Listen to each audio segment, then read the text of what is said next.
여러분 안녕하십니까? MBN 뉴스와이드 4월 2일 시작하겠습니다. 윤석열 대통령 탄핵 심판 선고가 이틀 앞으로 다가오면서 지금 헌재 앞은 폭풍전야 상황입니다.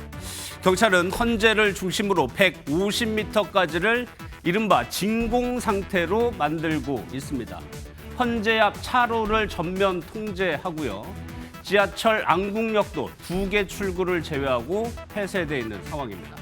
선고 당일에는 학교는 휴업하고 궁궐과 박물관은 문을 닫습니다. 제가 지도를 한번 직접 보여드리겠습니다. 이 부분이 안국역이 있는 곳입니다. 헌법재판소는 바로 이 위에 있고요. 이쪽으로 가는 길이 광화문이고요. 저쪽으로 가는 길이 창경궁으로 가는 곳입니다. 그러니까 헌법재판소를 주변으로 해서 반경 150m를 사람들의 출입도 제한을 하고요. 지하철도 폐쇄하는 상황입니다. 경찰과 소방 등 현장 대응 인력이 2,400명이 투입이 됐습니다. 선고 당일인 4일이 된다고 한다면 이거는 더 강화될 수가 있겠죠. 그러면요, 오늘 헌재 앞 상황과 한덕수 권한대행은 이 상황을 어떻게 대비하고 있는지 영상으로 먼저 보겠습니다. 4월 4일로 예고되었습니다. 국민적 관심과 긴장이 더욱 고조되고 전국 혼란과 사회 갈등이 계속되고 있습니다. 정부는 국민의 안전과 질서 유지를 최우선 가치로 삼고 헌법재판소 선고 전후에 제한 질서 유지에 최선을 다하겠습니다. 이를 위해 경찰력과 행정력을 총동원하여 그 어떤 불상사도 발생하지 않도록 철저히 대비하겠습니다.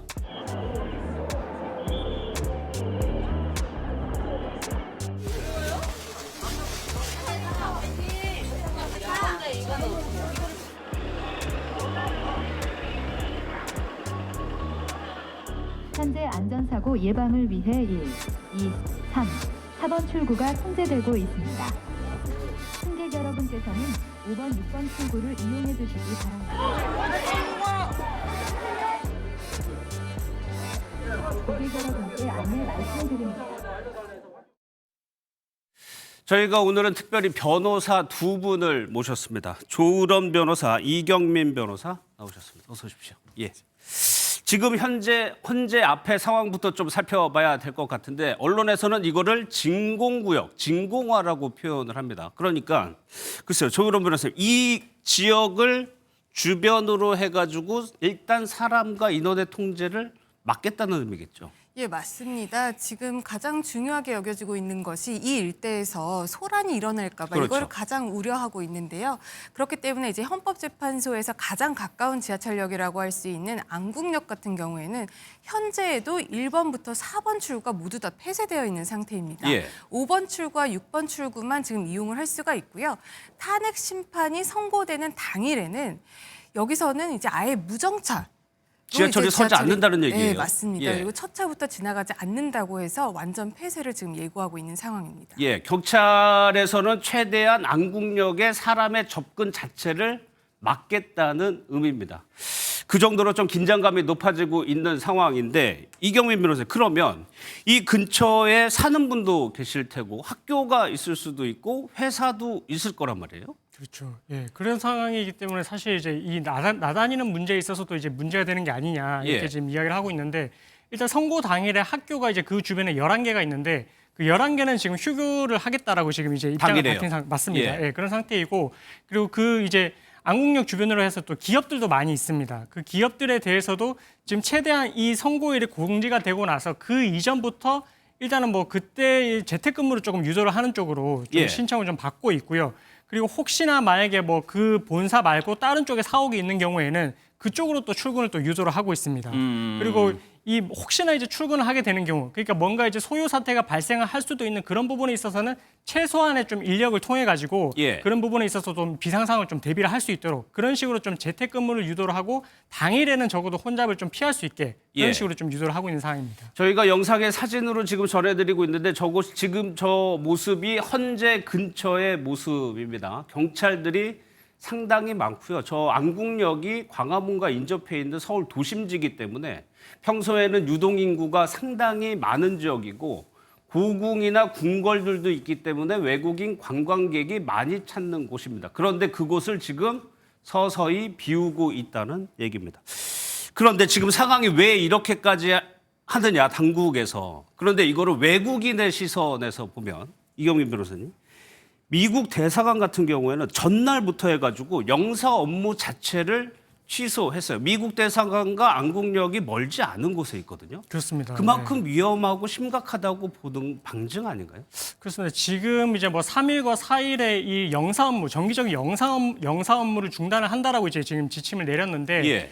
그 미 대사관에서 이제 어쨌든 자국민에게 내린 조치를 보면 일단 뭐 대부분의 한국에서 이루어지는 집회는 평화롭기는 하다. 평화롭기는 한데 근데 지금의 이 탄핵 심판의 이 선고와 관련해서는 그날 대규모 집회가 어쨌든 예정되어 있고 그로 인해서 혹시나 이제 뭔가 이제 집회 자체가 어떻게 번질 수 있지를 모르는 상황이니까 예. 그래서 그런 부분들에 대한 우려를 지금 먼저 이제 자국민들한테 이제 좀 표시를 하면서 예. 이런 이 사태에 대해서 미리 좀 대비를 하라는 취지로 자국민에게 그런 이제 조치를 내렸다라고 하고 있거든요. 예. 그래서 그런 연장선상에서 그날과 그 전날에 또 영사 업무도 좀 중단을 하는 그런 지침을 내리지 않았나 이렇게 예. 지금 판단이 되고 있습니다. 사실 지금까지 주말에도 그렇고 상당히 많은 대규모의 인원이 모이는 집회가 지근거리에서, 찬반 집회가요. 지근거리에서 있었어도 아무런 충돌이 없었습니다. 이 현상이 선고 당일에도 이어졌으면 좋겠는데 글쎄요. 이경민 변호사, 외국인의 시선으로 봤을 때 우리가 또 이렇게 보는 거하고 조금 다른 측면이 있을까요? 근데 뭐 일단은 지금 어떤 사태가 벌어질지는 사실 모르는 상황인 것 같습니다. 이제 우리가 이전에 서부지법에서도 윤 대통령 그 구속이 되고 났을 때 그런 폭동 사태가 일어날지 그런 부분들을 예상을 못했다시피 외국에서는 조금 더 이제 이런 부분들에 있어서 자국민 안전을 더욱더 이제 우선시하다 보니까 그래서 이날 당일에도 일단 뭐 헌재 주변을 지금 뭐 진공 상태로 막고 그날 뭐 주유소 인근에서도 영업을 못하도록 하게 막는다는 그런 조치 연장선상에서 예. 또 어떻게 보면 이제 자국민의 안전을 보호를 하기 위한 취지에서는 더욱더 이제 조금 이제 예민하게 받아들일 수 있을 것 같고 예. 그래서 이제 어떤 상황이 발생할지 모르는 그런 예기치 못하는 그런 상황이 발생을 했을 때 안전 우려가 있다 보니까 좀 외국에서도 조금 더 이제 심각하게 바라보고 미리 그런 조치를 내린 게 아닌가라고 판단하고 예. 있습니다. 앞서 저희가 봤지만 한덕수 대행도 상당히 심각하게 보고 있고 철저하게 대비를 하겠다고 얘기를 하고 있습니다. 근데 조은원 변호사님, 8년 전에 박근혜 전 대통령 탄핵 때를 생각해 보면 그때도 상당히 위험한 상황이 펼쳐지긴 했었어요. 예, 맞습니다. 그 탄핵 심판 선고 당일에 당시에 4명이나 사망을 했고요. 또 다수의 사상자가 발생을 했습니다. 그리고 현재까지는 이렇게 집회들이 서로 간에 어떤 무력적인 충돌 이런 거는 발생하지 않았지만 아무래도 탄핵 심판 선고 당일에는 또 어떠한 일들이 벌어질지 모르는 그런 상황에 처해 있고 또 각 그 탄핵을 지금 찬성하고 반대하는 입장에 좀 입장차가 전혀 좁혀지지 않고 있는 굉장히 첨예하게 대립하고 있는 상황에서는 예. 그 당일에 과연 더 폭력적인 시위가 벌어지진 않을까 이런 우려를 할 수밖에 없는 상황이거든요. 그렇기 때문에 아무래도 소요 사태가 일어나지 않도록 예방적인 차원을 더욱더 강구해야 하는 게 이제 정부 입장이라고 할 수 있을 것 같습니다. 예, 결과가 어떻게 나오든 냉정한 인식을 계속적으로 유지를 해야 할 것 같습니다. 그런데 이경민 변호사, 이렇게까지 하는 게 뭐 이유가 있어서 당국에서는 하겠지만 일각에서는 좀 과한 거 아니냐 이런 얘기도 좀 나오는 것 같아요.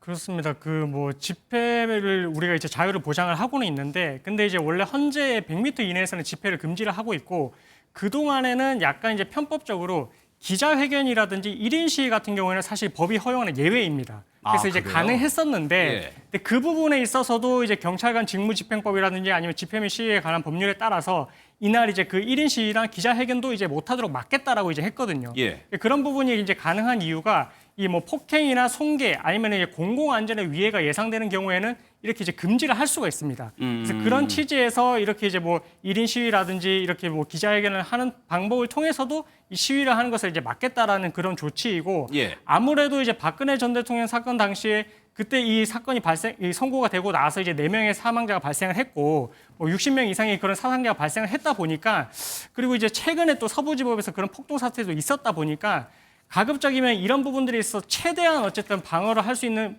방어 조치를 할 수 있는 그런 부분들에 대해서 신경을 쓰고 있는 그런 모양새이고 예. 뭐 과잉 금지 원칙에 반하는 게 아니냐 뭐 그런 말은 나오고 있지만 그래도 이런 취지가 결국에는 국민의 안전을 목적으로 하는 그런 이제 큰 그런 목적이 있는 만큼 사실 이런 부분에 있어서는 그런 비판도 있지만 그래도 안전적인 측면에 있어서는 그게 오히려 좀 맞지 않나 좀 저는 그렇게 좀 개인적으로 생각하고 있습니다. 그래서 경찰은 무관용 원칙을 적용하겠다고 하고 있습니다. 그러면 조 변호사님, 만약에 선동 소요가 일어난다고 하면 처벌은 어떻게 됩니까? 현재 이제 형법상 소유죄라는 게 있습니다. 이제 다중이 집합해서 폭행이라든지 협박, 손괴를 하는 경우에는 소유죄로 처벌을 하고 있고요. 1년 이상 10년 이하의 징역형이나 금고형 또는 1,500만 원 이하의 벌금형에 처해질 수가 있습니다. 그런데 이게 소유죄가 성립을 하려면 이 다중이 좀 공모를 했다라는 점이라든지 아니면 그 지역 일대가 예. 그 평온이 침해되었다라는 여러 가지 좀 요건들이 있어야 되는데 예. 그 요건들이 이제 충족될지가 좀 애매한 부분이 사실 있기는 합니다. 법적으로요? 그래서 소유죄가 있기는 하지만 실제로 처벌이 가능할지에 대해서는 여러 가지 의견들이 좀 나뉘고 있는 상태이긴 하고요. 예. 그런데 소유죄로 이제 처벌이 되지 않는다고 하더라도 뭐 특수공무 집행 방해죄라든지 뭐 협박죄라든지 폭행죄라든지 충분히 다른 법률로 또 처벌할 수 있는 길이 있기 때문에 그날 이제 소요로 인해서 많은 사람들이 뭐 다치거나 어떤 불상사에 빠지는 일은 없어야겠습니다. 예. 그러면 지금 서부지법 사태 사법 절차가 진행되고 있는데 그 정도가 되면 당연히 처벌은 되겠죠? 네, 그렇습니다. 지금 서부지법 같은 경우에는 아무래도 특수 공무집행 방해죄가 적용될 이제 가능성이 높고요. 왜냐하면 이제 다중이서 아니면은 다수가 위험한 물건을 가지고 뭐 깨 부수거나 이제 예. 난동을 부려서 이제 공무집행을 방해한 것이기 때문에 특수 공무집행 방해죄가 적용될 가능성은 굉장히 높다고 판단됩니다. 예. 저희가 어제 전해드렸지만 탄핵 심판 선고 당일에요. 일반인 방청을 허락을 했습니다. 생중계도 하고요. 20석이 자리가 있다고 하는데 지금 예약 사이트가 있는 것 같아요. 그런데 지금 그 경쟁률이 3,200대 1이요? 그렇습니다. 이것도 사실 지금 기준입니다. 지금 기준이고 저도 오면서 사이트 접속을 해보니까 아직도 10,000명이 대기를 하고 있을 정도로 예. 계속해서 이제 그 경쟁률이 높아질 것 같은데 일단은 뭐 노무현 대통령 시절에 그때 당시 이제 뭐 21대 1 그리고 박근혜 전 대통령 같은 경우에는 800대 1이었는데 뭐 지금 윤 대통령 같은 경우에는 훨씬 더 이제 그 경쟁률이 높을 것 같고요. 예. 그래서 이런 그 추세를 보면 아무래도 이제 헌재에서는 이 사안의 좀 중대성이 있고 그리고 이제 국민의 알 권리를 보장하는 측면에서 이렇게 생중계를 지금 하겠다라는 입장을 밝혔고 예. 그리고 방청도 허용을 하는 만큼 일반 국민들이 이 사태에 대해서 그동안 얼마나 어떻게 보면 좀 불안해했었고 그리고 그런 부분들이 스트레스로 다가왔기 때문에 이날의 선고를 얼마나 기다려왔는지를 좀 방증하는 결과인 것 같거든요. 예. 그래서 그런 부분들이 이제 수치로 반영이 된 것 같고 뭐 조심스럽지만 이게 결과가 나오려면 아직까지 먼 상태라서 뭐 경쟁률은 더욱더 좀 더 올라가지 않을까 좀 그렇게 예상을 하고 있습니다. 예. 이 사진이 그 사이트를 캡처한 사진인데 어제 상황이에요. 이때 한 85,000여 명. 되게 이렇게 되고요. 9만 명에 육박을 했습니다. 방청 신청한 첫날이에요. 그리고 오늘 오후 2시 30분까지 저희가 봤는데 이때도 대기 순서가 15,000명이었습니다. 앞에 15,000명이 대기하고 있다는 얘기입니다. 내일 오후 5시까지 신청을 받으니까 앞서 박근혜 전 대통령 때 800대 1은 훌쩍 뛰어넘을 것 같고 최고치가 될 것 같습니다. 그래서 일각에서는 이명웅 콘서트 티켓팅보다 힘들다 이런 얘기까지 나오고 있다고 하는데 그러면 추첨으로 할 텐데 추첨 기준은 어떻게 되는 거예요? 사실 그 추천 기준을 저도 이제 좀 확인이 가능하면 좋겠는데 그게 이제 뭐 저희가 어떤 기준을 통해서 이제 됐는지를 알 수는 없고 예. 사실 이제 그게 당첨이 된 사람 같은 경우에는 그 전날에 이제 문자로 통지가 옵니다.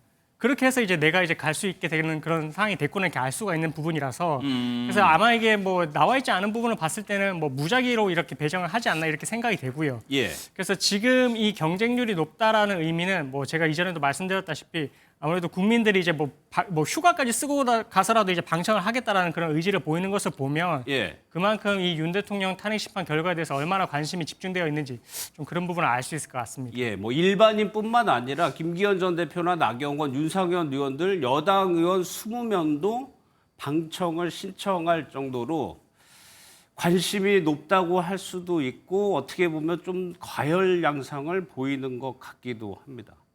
저희가 지금까지 헌재 밖과 이 예약 사이트 내용을 들어봤는데 그러면 지금 헌재 안에서는 어떤 절차를 진행하고 있는지도 궁금합니다. 저희가 차진아 고려대 법학전문대학 교수 연결해서 좀 물어보도록 하겠습니다. 교수님 나와 계시죠? 예, 안녕하십니까. 예. 일부 언론에서는 이미 판결이 끝났다라는 보도도 나오고 있는데 선고기일을 잡았다는 것이 판결이 마무리됐다 이렇게 봐도 해석해도 되는 겁니까? 그 선고기일을 잡았다고 꼭 판결이 종료되었다 이렇게 연결시 지을 수는 없는데요. 예. 어제 보도된 바에 따르면 윤 대통령 탄핵 사건에 있어서는 선고기일 지정하기 전에 평의뿐만 아니라 판결 자체를 종료한 것으로 그렇게 보도가 되었습니다. 예. 그리고 또 하나요. 판결이 예, 예. 일찌감치 이뤄졌다면 그게 예. 의미하는 거는 무엇일까요? 보통은 법조계에서는 박근혜 대통령 때의 그런 전례에 따라서 선고기일 당일날 1시간 정도 앞당겨 가지고 판결을 하고 예. 그리고 선고를 할 것으로 예측을 했었는데요. 그 예측과 달리 선고기일 지정 전에 이미 판결까지 끝냈다는 보도를 접했는데 그것은 아마도 이 선고기일 지정하고 나서 선고기일까지 입장을 변경할 수 있는 시간이 있지 않습니까? 예. 그런데 여야 모두 다 재판관 한 사람 한 사람의 정치적인 성향이나 또 한덕수 총리 사건이나 이진숙 방통위 위원장 사건에서처럼 어떤 그 한 사람 한 사람 재판관들의 어떤 스타일 같은 걸 분석해가지고 그런 재판관들에 대해서 개인적으로 공격하고 압박을 가하는 행위들이 굉장히 지금 심해지고 있거든요. 예. 그리고 이것이 일부 어떤 유튜버나 이런 사람들에 그치지 않고 정당 차원에서 이게 조직적으로 이루어지는 부분이 있어서 예. 그래서 아예 판결까지도 마치게 되면 이제 그 뒤에 양당에서 어떠한 압박을 가하더라도 소용이 없다. 이미 결론이 내려졌다. 그러니까 자신들에게 유리한 결정을 내리라고 정치권에서 헌법재판소를 압박하지 마라. 이런 사인이 있는 거 아닌가 싶습니다. 예. 그러면요, 이 재판관들이 오늘 같은 경우 이제 선고가 이틀 남았는데 오늘 같은 경우에도 출근을 했을 거란 말이에요. 근데 예. 평의 같은 거, 결정문 작성을 위해서 평의 같은 걸 계속 이어가나요? 무슨 일을 하고 있을까요? 아마 평의를 수시로 할 수 있을 것으로 보입니다. 왜냐하면 이미 이제 결론까지는 다 내려졌지만은 그 어떤 결정문을 좀 더 설득력 있게 그리고 좀 더 치밀하게 구성하기 위해서 그 결정문 부분에 있어서 계속 검토하면서 어떤 쟁점을 더 뚜렷하게 또 부각시키고 또 그것을 좀 더 논리적으로 설득력 있게 또 작성하는 그러한 과정들을 계속해서 수정하고 보완하는 과정을 거칠 것으로 보이고요. 예. 그렇게 되면 문구들을 고치게 되면 다른 재판관들 명의로 같이 공동 명의로 나가는 부분에 대해서는 다른 재판관들의 동의도 얻어야 되니까 아마 각자 고치는 부분이 있으면 또 평의를 통해서 상의해서 그 부분 합의해서 고치고 또 고치고 이런 과정들을 되풀이할 것으로 보입니다. 예. 그러면 교수님 마지막으로요. 선고 당일의 절차도 좀 궁금한데 11시란 말이에요. 그러면 그때 예. 재판관들은 출근해서 어떤 일을 하게 되나요? 그것은 이제 외부적으로 알려진 바가 없어가지고 저도 잘 알지는 못하고 그것은 일률적으로 말하기는 어려울 것 같습니다. 왜냐하면 평상시에는 재판관들이 그 출근하셔가지고 각자 그 재판관실로 들어가셔서 업무를 보시더라고요. 그런데 이날은 선고일은 11시에 선고인데 출근 시간은 그 전이기 때문에 출근해서 재판관들이 다 같이 한번 모여서 회의하는 시간을 가질지 아니면 각자 재판관실에서 대기하고 있다가 선고 시간이 임박해서 그 선고하는 대심 판정으로 들어갈지 그것들은 아마 지금으로서는 밖에 외부에서는 좀 알기 어려우지 않을까 싶습니다. 알겠습니다. 교수님 고맙습니다. 오늘 말씀을 여기까지 듣겠습니다. 예. 예. 이제 8명의 재판관은 어느 정도 결론을 지은 것 같고요. 결정문 작성이라든가 그 작업을 이후에 할 것 같습니다. 그렇다면 8명의 재판관들이 어떤 판단을 내릴지 유추해 볼 수 있는 거는 그 전에 변론 과정에서 이 재판관들이 어떤 얘기를 했는지로 볼 수 있을 텐데요. 영상을 저희가 한번 준비해 봤습니다. 질서 유지만을 목적으로 군병력을 동원을 했는데 질서 유지 목적으로 굳이 거기를 군병력이 왜 본청에 유리창을 깨고 진입을 했습니까? 처음에는 뭐 사람이라 그랬다가 뭐 나중에 의원이라 그랬다가 또 데리고 나와라 그랬다가 끄집어내라 그랬다가 막 이런 것들이 지금 혼재가 돼 있어요. 증인의 생각이나 해석 이런 걸 다 빼고 오로지 들은 얘기가 정확히 않으면 정확치 않다 그러고 정확하면 정확하다고 하고 이렇게 말씀해 보세요. 참석하시는 분들이 아, 내가 지금 국무회의를 하고 있구나 이런 생각을 못 하셨던 것 같거든요. 근데 증인께서는 이게 지금 국무회의라고 생각을 하셨던 건가요? 저희가 그래서 변론 과정에서 재판관들이 몇 번이나 질문을 했는지를 한번 요약을 해봤습니다. 가장 많이 눈에 띄는 건 김영두 재판관이 12번 질의를 했고 정영식 재판관이 7번 질의를 했고 나머지 재판관, 이 밑에 있는 재판관들은 한 번도 질의에 나서지 않았습니다. 이것이 어떤 영향을 미칠지도 좀 궁금한데 이경민 변호사께서 보시기에는 어떤 재판관, 이 중에서 어떤 재판관을 가장 눈여겨봐야 될 거라고 보시나요?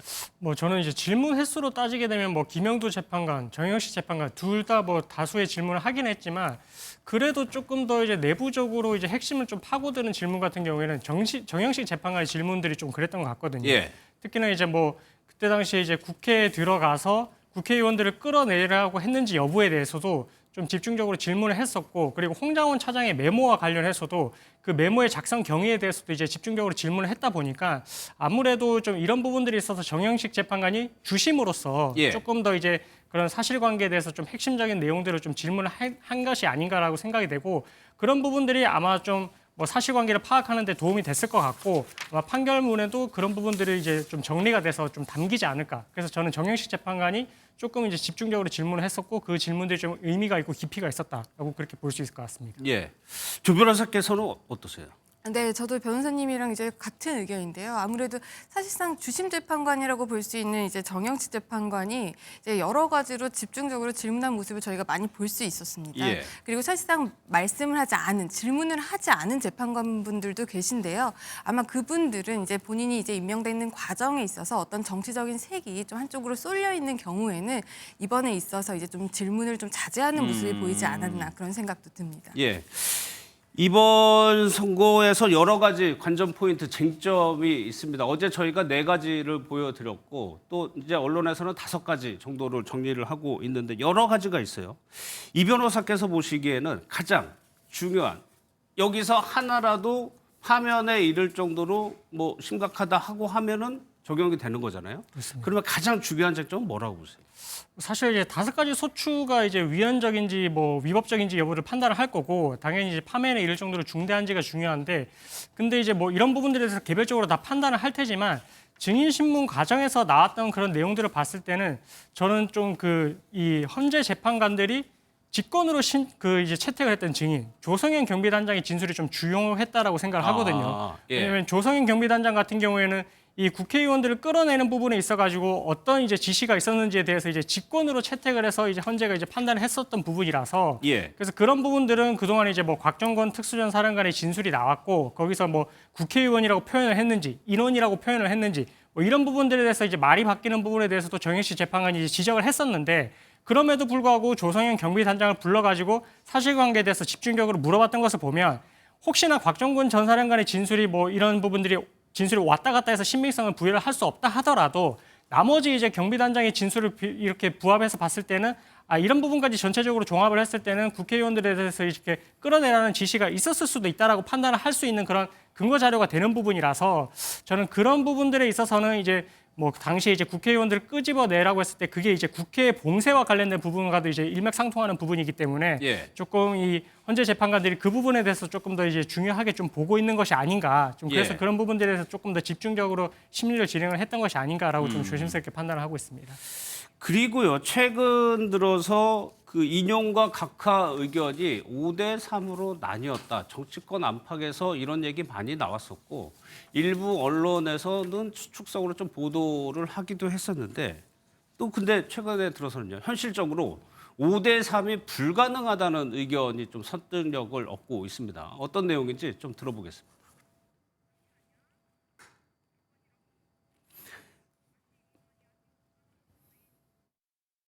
8대 0이라고 보는 게 맞을 것 같습니다. 5대 3일 가능성은 이제 제로가 예. 된 건데요. 무슨 말씀이냐면 과거에 이진숙 방통위원장 관련된 가처분 예. 사건이 있었어요. 그때 뭐라고 얘기했냐면 헌재 재판관이 만약에 추가될 경우에 결론이 달라질 수 있다고 보는 경우에는 예. 판결을 하지 않겠다라고 했거든요. 예. 그 얘기는 5대 3일 경우에 마은혁 재판관이 임명되면 판결 결과가 바뀌어질 수 있는 거잖아요. 예. 그렇기 때문에 5대 3의 구조는 아니었다. 이렇게 예. 보는 거고요. 그러니까 이 변호사님 이거를 좀 쉽게 풀어서 설명을 드리면 5대 3에서 한 명이 비어 있는 상황이니까 한 명의 재판관이 추가됐을 때 결과가 바뀌면 안 된다라는 얘기죠. 그렇습니다. 이게 만약에 이제 그 재판관이 공석이라서 그 재판관이 임명이 됐을 때 결과가 달라질 수 있는 그런 가능성. 그게 말씀하셨다시피 이제 5대 3이라고 할 것 같으면 예. 인용 의견이 지금 5라고 만약에 가정을 했을 때 한 명이 추가가 되면 이제 6인이 되니까 그러면은 이게 파면이 될 수도 있고 어쨌든 이 한 명의 임명 여부가 결론에 영향을 주는 그런 5대 3의 숫자라고 만약에 가정을 한다면 예. 그러면 헌재 예전에 이제 판례에 비춰봤을 때는 그 결과가 이제 좌지우지 될 정도라면 이 재판관이 임명되기를 기다려서 선고를 하는 것이 맞다라는 취지로 이제 판시를 한 부분이 있어가지고 그래서 아마 5대 3이었다면 이렇게 이제 선고기를 잡지는 않았을 것이다. 예. 예, 이렇게 이제 영향을 받는 그런 결과는 되지 않았을 것이기 때문에 이게 어느 정도 이제 뭐 만장일치로 간다든지 적어도 이제 한 명의 이렇게 임명 여부에 따라서 결과가 달라지는 그런 상황은 아닐 것이다라는 거를 조금 이제 추측을 해보고 예. 그래서 저는 의견을 밝힌 게 아닌가라고 생각을 하고요. 근데 뭐 지금 상황에서는 사실은 뭐 평의 과정, 판결 결론이 어떻게 됐는지는 사실 뭐 알 수 없는 부분이라서 예. 일단 다 이제 조금 뭐 가정적으로 이전에 이진숙 방통위원장의 경우에 그런 판시가 있었기 때문에 뭐 이번에도 이제 그런 정도로 추측을 해보게 된다면은 적어도 5대 3은 아닐 것이다라고 이제 그렇게 조금 의견이 나오고 있는 게 아닌가 예. 좀 이렇게 좀 추측을 하고 있습니다. 그러니까 이 변호사님 이것도 반드시 그래야 된다는 규정이 있다거나 의무가 있는 건 아닌 거죠? 그렇습니다. 뭐 헌재에서 만약에 그런 상황이라고 판단이 된다면은 그렇게 이제 기다렸다가 임명을 기다렸다가 심리를 진행할 수 있다라는 의미이지 이렇게 한다라고 이렇게 반드시 해야 된다라는 그런 의미는 아니기 때문에 뭐 헌재에서도 8인의 체제에서 충분히 심리를 했고 그것이 이제 결론을 내리는데 뭐 충분히 그렇게 이제 논의가 성숙했다라고 한다면 예. 사실 그런 인원에 좌우된다기보다는 임명에 좌우된다기보다는 그냥 이제 헌재 재판관들이 지금 이 상태에서 판결을 내는데 어느 정도 성숙이 된 상태다라고 예. 생각을 했기 때문에 이제 판결을 과정을 거쳤든 아니면 뭐 거칠 그 예정을 하든 이제 어쨌든 그 결론이 나올 정도가 돼서 선고기를 지정을 한 거다 이렇게 예. 좀 보시면 될 것 그럼 같습니다. 조 변호사님께서는 어떻게 보세요? 이 근거가 좀 뭐 타당하다고 보세요? 아무래도 그런 식으로 이제 아직 임명되지 않은 후보자에 의해서 좌지우지 된다 결정이 예. 그렇게 된다면 그 결론에 있어서도 많은 국민들이 수용을 할 수 없는 결과가 나올 수도 있습니다. 그렇기 때문에 헌재에서도 과거 그 이진숙 방통위원장 그 사례에 있어서도 그 위헌 결정이나 어떤 그런 탄핵 결정을 하기 위해서는 6인의 찬성이 있어야 한다. 그리고 만약에 후보자가 임명이 돼서 이게 결과가 바뀔 경우에는 임명이 될 때까지 기다려야 한다. 이런 결정을 내린 바가 있는 거죠. 예. 그렇기 때문에 이번에서도 아마도 현재로서의 어떤 결과가 나왔을지는 모르겠으나 그 한 명의 임명에 대해서 그 한 명의 임명을 하고 안 함에 있어서 결정이 뒤바뀌는 정도는 현재는 아니다라고 보는 것이 좀 타당한 논리적인 귀결이 아닐까 싶습니다. 예. 어쨌거나 추측입니다. 결과는 나와봐야 알고요. 다음 내용으로 좀 넘어갈 텐데 배우 김수현 씨의 기자회견 이후에 이 논란이 계속되고 있습니다. 먼저 영상부터 보겠습니다. 눈물의 여왕이 방영되고 있을 때도 주연 배우로서 지켜야 할 것들이 참 많았습니다. 나와 함께 연기하는 배우들, 밤을 지새우는 모든 스태프분들 다 어떻게 되는 걸까? 만약 다시 눈물의 여왕이 방영중이던 때로 돌아간다고 해도 저는 다시 그 선택을 할 것입니다. 저에게는 지금 이 순간에도 저만 바라보고 있는 제가 책임져야 할 사람들도 있습니다. 그 사람들이 매일 고통받고 무너지는 모습을 보고 있습니다. 저를 믿어달라고 하지 않겠습니다. 꼭 증명하도록 하겠습니다. 저희 법무법인은 그 요청에 따라 오늘 유족분들과 성명불상자분, 가세연 운영자분을 상대로 해서 고소장을 제출하였습니다. 이분들을 상대로 합계 120억 원 상당의 손해배상 청구 소송 소장도 오늘 서울중앙지방법원에 접수했습니다. 김수현 씨 관련해서 어제 오늘 특히나 많이 나온 기사들이 돈과 관련된 얘기입니다. 왜냐하면 액수가 워낙 큽니다. 손배소 금액이 120억 원에서 110억 줄었는데 110억이고요. 인지대만 5천만 원이 넘을 것으로 추정이 됩니다. 이것뿐만이 아니라 위약금이라고 있습니다. 김수현 씨가 우리나라를 넘어서 월드스타, K스타이기 때문에 각종 광고, 모델, 드라마까지 계약이 돼 있겠죠. 거기에 대한 위약금이 추정을 해보면 최대로 추정치입니다. 최대로 2천억 원에 달할 수 있다는 얘기까지 나오고 있는데 이 내용들을요 하나씩 좀 살펴보겠습니다. 조 변호사님 먼저요. 손배소가 120억 원으로 알고 있었는데 110억 원으로 줄었어요. 네, 이제 기자회견에서는 김수현 씨 측의 법률 대리인이 120억 원 상당의 손해배상 청구 소송을 법원에 접수했다라고 했는데 실제로 지금 접수된 금액을 살펴보니 110억 원이라고 합니다. 예. 사실 120억이나 110억이나 큰 차이는 없을 수 있습니다. 왜냐하면 이미 너무 큰 액수이기 때문에 실제로 이제 다가오는 금액에 있어서 큰 차이는 없을 수 있겠습니다만 일단 110억 원이라는 손해배상 소송을 법원에 제기를 해도 또 법원에 내야 하는 인지대라는 게 있습니다. 내가 얼마짜리 소송을 할 것인지에 따라서 이제 법원에 내는 비용이 있는데 이걸 인지대라고 합니다. 만약에 110억 원의 손해배상 소송을 하려면은 약 5,200만 원의 인지대를 또 법원에 내야 되는데 이거를 이제 다 합산을 하면 어차피 또 한 120억 원이 됩니다.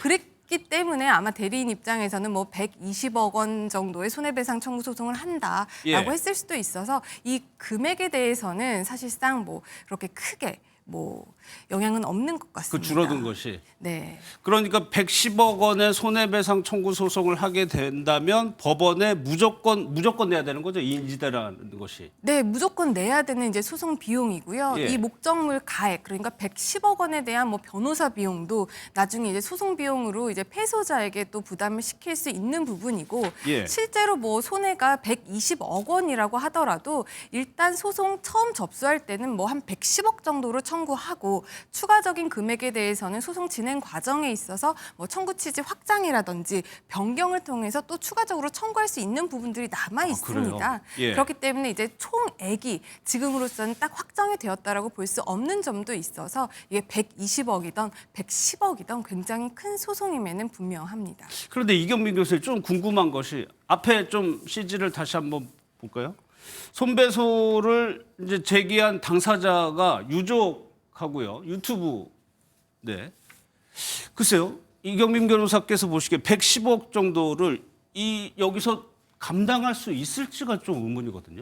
그렇죠. 제가 조심스럽지만 이거를 정말 110억 원을 다 받겠다라고 해서 청구를 했다라고 보기엔 조금 어려울 것 같고 약간 그 금액이 주는 좀 상징성도 있는 것 같습니다. 이게 내가 정말로 이런 유튜브 측에서 아니면 유족 측에서 이렇게 이제 오픈하는 그런 증거 자료들 같은 경우에 공인으로서 이제 가지는 그런 이미지가 있는데 그 이미지가 이제 훼손되는 측면이 사실 이제 금전적으로 어떻게 보면 좀 위자할 수 있는 정도를 넘어설 정도로 나는 큰 피해를 입었다. 좀 이런 부분을 주장을 하고자 하는 것 같고 그래서 그런 부분들이 구체적인 금액으로 따졌을 때는 아까 전에 광고가 16개가 되고 드라마의 위약금이 있고 그리고 앞으로 이제 또 OTT를 통해서 이제 오픈될 그런 드라마도 있고 이런 부분들이 이제 위약금이 있다라고는 하지만 그런 부분들을 넘어서서 내가 앞으로 이렇게 계속해서 이제 연예계 생활을 해 나가는 데 있어서 이미지가 훼손된 부분이 이제 정신적으로 피해가 크다라는 부분들을 어떻게 보면 이제 가해자 측이라고 주장을 하면서 이렇게 이제 손해배상 청구를 하는 것 같거든요.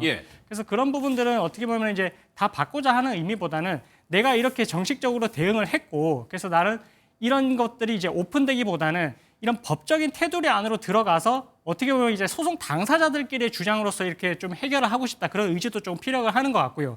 동시에 이런 업체들 같은 경우에는 내가 이렇게 법적 대응을 정식적으로 나섰기 때문에 아직까지는 결론이 안 나온 거 아니냐. 지금 단계에서는 위약금 논의할 단계가 아니지 않냐. 이렇게 이제 하는 의미에 있어서도 조금 더 이제 본인의 그런 당당한 입장을 좀 강조를 하기 위해서 좀 이렇게 이제 상징성 있는 금액을 갖고 청구를 하지 않았을까. 좀 그렇게 좀 판단하고 있습니다. 그러면 실제 법조계에서도 그런 의미로 해가지고 손배소가 뭐 활용되기도 하나요?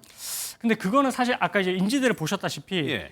이게 뭐 무조건적으로 소송 금액을 높인다라고 해서 이제 다 받아들일 수가 없는 게 본인 입장에서 인지세를 또 감당을 해야 됩니다. 인지대가 지금 5,200만 원이지 않습니까? 이거는 김수현 씨 측에서 내야 되는 그렇습니다. 이제 그러니까 예. 이게 이 원고 입장에서도 무분별하게 소송을 제기를 하는 것을 막고자 이렇게 인지대를 이렇게 내도록 하고 있거든요. 예, 그래서 예. 이런 걸 감당할 정도가 된다면 금액을 막 뭐 몇 억대까지 올려서 할 수는 있지만 일반인들 같은 경우에는 그 정도까지는 하기보다는 그냥 이제 본인이 피해를 입은 정도로 이제 참작을 해서 예. 그러니까 어떻게 보면 인지세랑 이런 부분들을 다 고려를 해서 경제적인 수준에서 이제 진행을 하는 것이고 뭐 김소연 씨 입장에서는 조금 더 이제 그런 뭐 연예인으로서의 이미지도 중요하다 보니까 그런 걸 좀 넘어서서 이렇게 대응을 할 필요가 있다라고 좀 소송사 측에서도 판단을 하지 않았을까 그렇게 생각하고 있습니다. 그렇게 소송 가액을 올리니까 그거를 막는 장치로서 인지대를 좀 가격을 올리는 측면도 있는 거고요. 그렇습니다. 소송 예. 가액에 비례해서 이제 청구를 하고 있기 때문에. 예. 그런데 그 김수현 씨 측에서는 그 광고 계약 파기에 따른 영업 손실 부분을 감안한 것이다라고 얘기를 하고 있습니다. 이 내용 한번 좀 들어보도록 하겠습니다.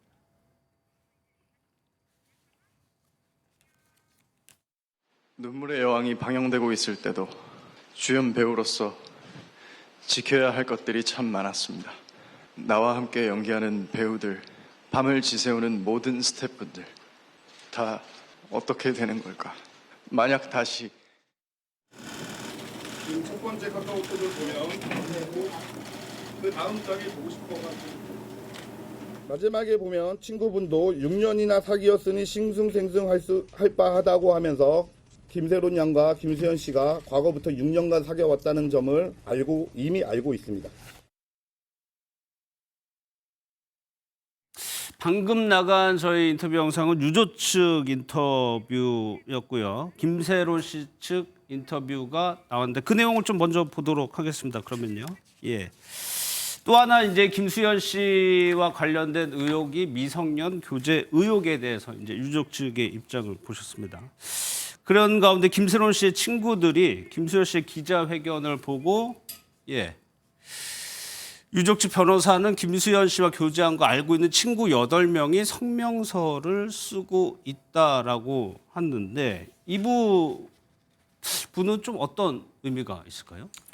그러니까 지금 계속해서 이제 미성년 이때 교제 사실을 이제 부인을 하다 보니까 이제 필요한 증거 자료들이 있을 건데 그런 것들이 이제 가장 이제 증명력이 높은 것은 둘이 대화했던 내용. 그러니까 어느 시점에 대화를 했고 그 대화 내용이 뭐 연인으로 비춰질 수 있는 그런 대화 내용인지 이것이 중요하고요. 그리고 이런 내용들에 있어서 만약에 작성을 해놓은 일기장이 있다. 그러면은 그 일기장에 대해서도 이제 오랜 기간 작성이 됐을 것이기 때문에 신빙성을 높게 인정을 하거든요. 그래서 그런 부분들도 하나의 증거가 될 수 있고 또 하나로 생각을 할 수 있는 게 지금 이제 나오고 있는 뭐 주변인이 이제 진술을 하는 부분.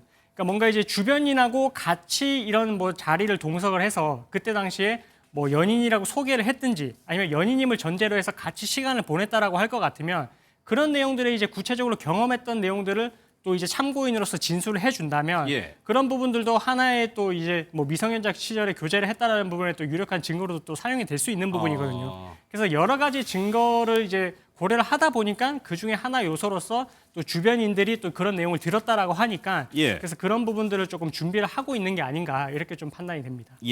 그러면 위약금 관련 내용 한번 다시 보도록 하겠습니다. 위약금이 도대체 얼마길래 그 소송 가액이 나왔을까?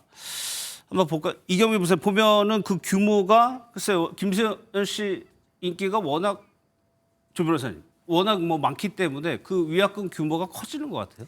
예, 맞습니다. 지금까지 알려지고 있는 바로는 이제 김수현 씨가 어떤 광고 모델을 할 때마다 한 7억에서 한 10억 정도의 모델료를 받고 있었다고 하고요.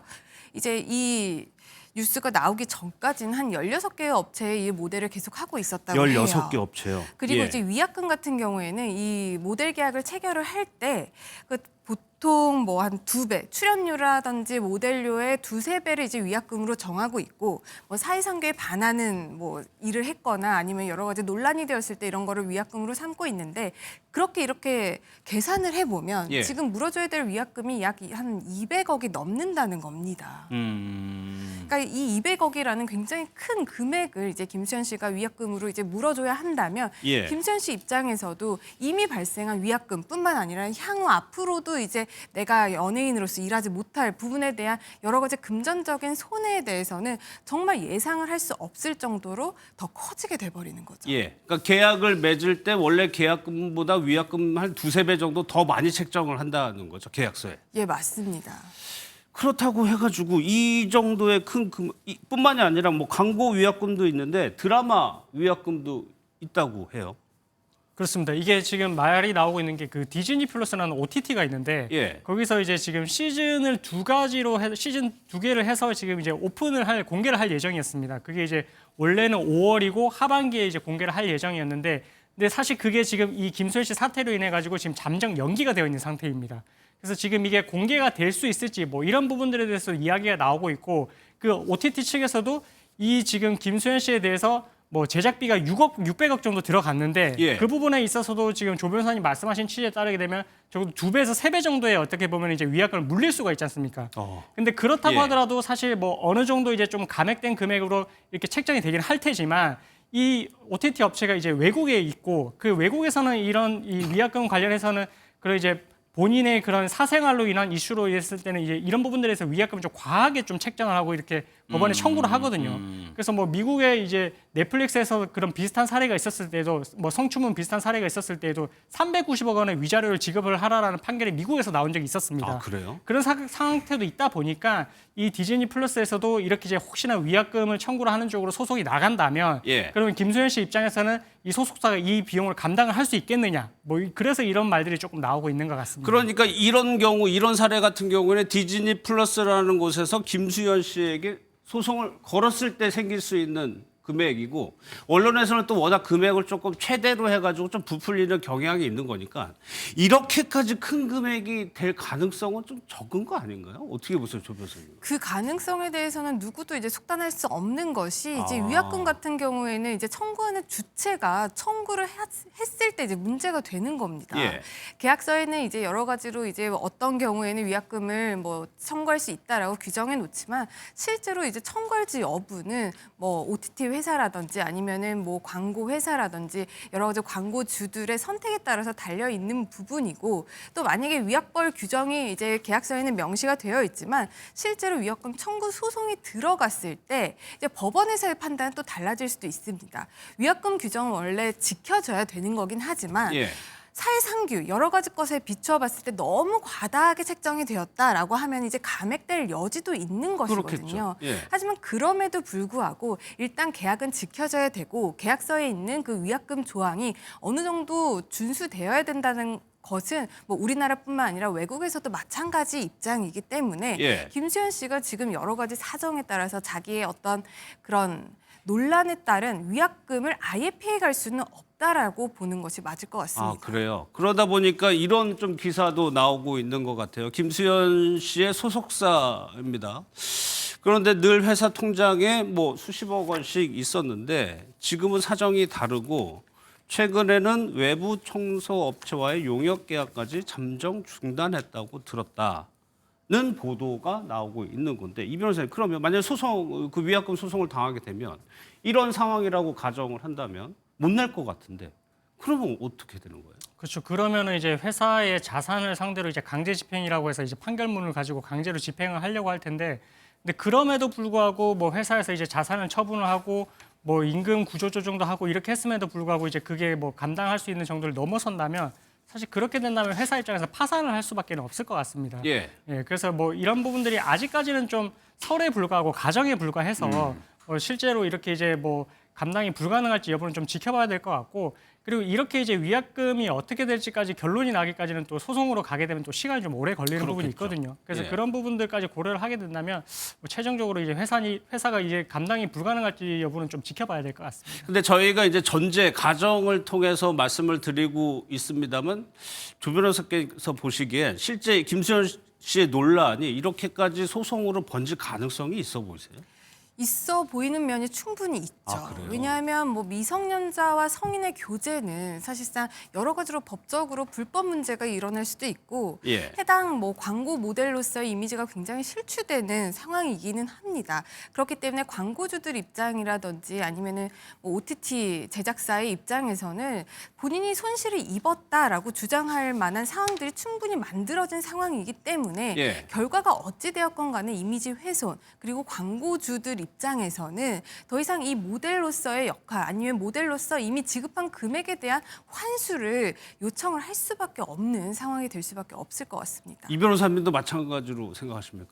그렇습니다. 뭐 이게 사실 이제 소송으로 간다고 하더라도 소송이 판결까지 꼭 가는 게 아니라 중간에 예. 또 조정이라는 절차가 또 있습니다. 예. 이게 이제 어느 정도 이제 금액을 뭐 이제 서로 간에 당사자가 대리인이 출석을 해서 뭐 금액을 이 정도까지 이제 지급을 할 여력은 되지 않고 그렇다라고 한다면은 뭐 재판부 입장에서도 뭐 중간에 이런 부분들을 또 조정을 하는 그런 과정들이 좀 있을 수 있어가지고 예. 반드시 뭐 저만큼의 금액을 모두 다 받겠다라고 해서 소송 끝까지 가지는 좀 갈 수도 있겠지만 뭐 그 이전에 조정으로 가서 이제 끝나는 그런 가능성도 있어가지고 뭐 과연 이게 정말로 이렇게 끝까지 가서 이제 결과가 어떻게 될지는 좀 앞으로의 그 과정을 좀 지켜보는 부분이 있어야 될 것 그럼 같습니다. 앞서 말씀하신 그 손배소의 금액을 올리는 그런 뭐 상징적인 의미처럼 상대방에서도 이 위약금을 가지고 그런 식의 할 수 있다는 얘기네요. 그렇죠. 상대방 회사에서는 만약에 이제 김수현 씨가 정말로 이런 뭐 논란이 사실로 드러나게 된다면 예. 그러면 이거는 이제 법적인 책임을 지는 그 단계 이후로 넘어가게 되니까 그 금액에 있어서는 이 뭐 위약금을 청구하는 회사 입장에서는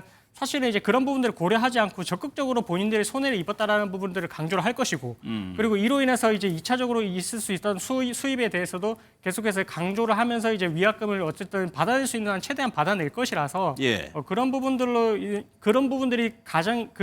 되는 부분들은 결국 이제 김수현 씨가 이런 부분들에 대해서 이제 사실관계가 밝혀졌을 때가 전제로 되는 것이라서 예. 그 사실관계가 어떻게 될지도 조금 주목을 해봐야 될 것 같습니다. 알겠습니다. 그런데 금액이 좀 워낙 크긴 한 것 같습니다. 다음 내용은 최근 들어서 굉장히 화제가 되고 있는 건데 지브리 스타일이라고 해서요. 지브리라는 거는 일본의 애니메이션 디자인 업체인데 그 형태로 해가지고 사진을 바꾼 겁니다. 이게 지브리풍이라고 불리는 애니메이션 이게 저라고 하네요. 예. 그래서 실제 사진을 넣으면 챗GPT에 넣는 거죠. 네.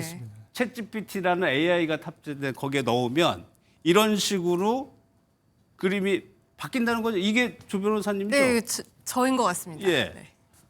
그래서 새로운 기능이라고 합니다. 그러면 이미지가 이런 식으로 생성이 되고 이거를 이제 다 넣어보고 본인 사진도 넣어보고 가족 사진도 넣어보고 해서 하는 게 유행이라고 하는데 조 변호사님 직접 해보니까 어떠세요? 네, 어제 사실 저는 제가 직접 해봤습니다. 사실 예. 이 사진 말고 제 그냥 개인적인 사진을 가지고 해봤는데 상당히 재미있더라고요. 예. 그리고 이 지브리풍뿐만 아니라 뭐 디즈니 공주풍 아니면 심슨풍 다양한 해서 게 있어요. 여러 가지 캐릭터화 시켜서 이제 내 사진이 이제 만들어진 걸 보면 그걸 보면서 이제 주변 사람들이랑 웃기도 하면서 되게 재미있는 시간을 보냈는데 예. 이제 AI를 만드는 회사 입장에서는 기존에는 어떤 문서화된 작업이나 어떤 일의 효율성 측면에서 AI를 썼던 것이 이젠 좀 엔터테인먼트적인 요소를 가미해서 많은 사람들이 이 AI에 조금 더 쉽게 접근하고 가입을 좀 독려하는 차원에서 이런 밈들이 일어나고 있는 것 같습니다. 예.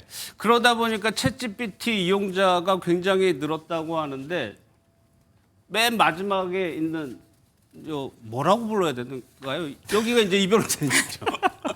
네. 이 변호사님 어때요? 잘 나온 것 같은데요? 저는 이렇게 생기고 싶습니다. 네, 너무 만족스러워요. 네. 예. 그러다 보니까 이 챗GPT를 활용해야 이걸 만들 수 있는 거니까 이용자가 굉장히 늘어나나 봐요. 그렇습니다. 사실 이제 그 오픈 AI라고 이렇게 이제 챗GPT 회사가 있는데 예.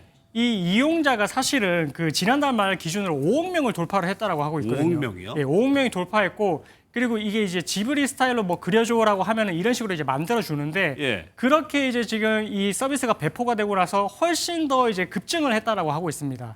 그러면서 이제 이게 또 이제 결과가 나오기까지 또 시간이 또 소요가 되니까 유료 버전으로 바꿔가지고 또 빠르게 또 결과를 받겠다 이렇게 하는 분들도 계시고 그래서 그 정도로 이렇게 이제 뭐 챗GPT를 통해서 이런 식으로 이제 뭐 지브리 스타일로 이렇게 뭐 하는 부분들이 유행을 하고 있고 예. 실제 이제 그런 부분들을 본인의 뭐 프로필 사진으로 바꾸는 분들도 많이 있더라고요.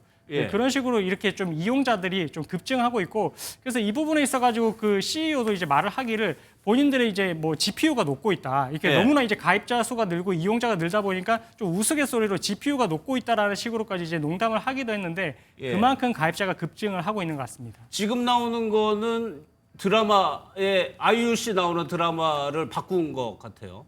지브리 풍이라는 게 예전에 유명한 일본 애니메이션 그 풍으로 실제 사진들을 바꾸는 거를 말씀을 드립니다. 아, 좌우 사진이 나오네요. 예. 저 만화 풍을 이제 지브리 풍이라고 하는 것 같아요. 그런데 조 변호사님, 이 원작자가 만화를 그린 애니메이션을 그린 원작자가 있을 텐데 좀 불쾌해하고 있다면서요. 사실 저는 이제 지브리 스튜디오가 어떤 만화를 이제 의미하는지를 몰랐어요. 예. 그런데 이번에 이런 밈이 일어나면서 이 지브리 스튜디오에 대한 것도 알고 이 지브리 스튜디오의 이 미야자키 하야오 감독이 이런 그림을 이제 만들었던 거장이라는 걸 알게 됐습니다. 그러다 보니까 이런 그림 풍으로 만들어지는 것 그리고 이런 AI 기술에 대해서 이 감독이 어떤 의식을 갖고 있는지 예. 2023년 인터뷰한 내용을 봤더니 그런 생명 그 자체에 대한 모욕 이런 걸 보고 흥미롭게 여길 수 없다. 이걸 만든 사람은 고통이 뭔지 모른다. 정말 역겹다. 나는 이 굉장히 기술을 강경하네요. 내 예. 작업과 결합하고 싶지 않다. 굉장히 이제 싫어하는 예. 것을 이제 과감없이 표현했다라고 볼 수가 있을 것 같습니다. 예.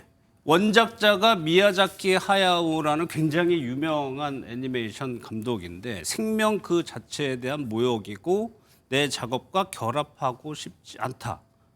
원작자죠, 이분이. 네, 근데 예. 이제 최근에 발언한 것이 아니라 2023년에 한 2년 전이네요? 네, 매거진과의 인터뷰에서 발언한 것인데 그렇기 때문에 이번에 이렇게 지브리 풍에 대한 어떤 밈이 돌고 있다고 하더라도 이 원작자의 옛날 발언으로 봤을 때는 지금 이 상황을 굉장히 불쾌하게 여기거나 예. 본인의 저작권이 어쩌면 침해됐다라고 느낄 수도 있을 것 같습니다. 저희가 앞서 김수현 씨 얘기하면서 법적인 문제 계속 따져봤는데 이것도 분명히 저 풍이라는 게 만든 사람 창작자가 있을 텐데 저런 식으로 해가지고 막 갖다가 써도 되는 겁니까?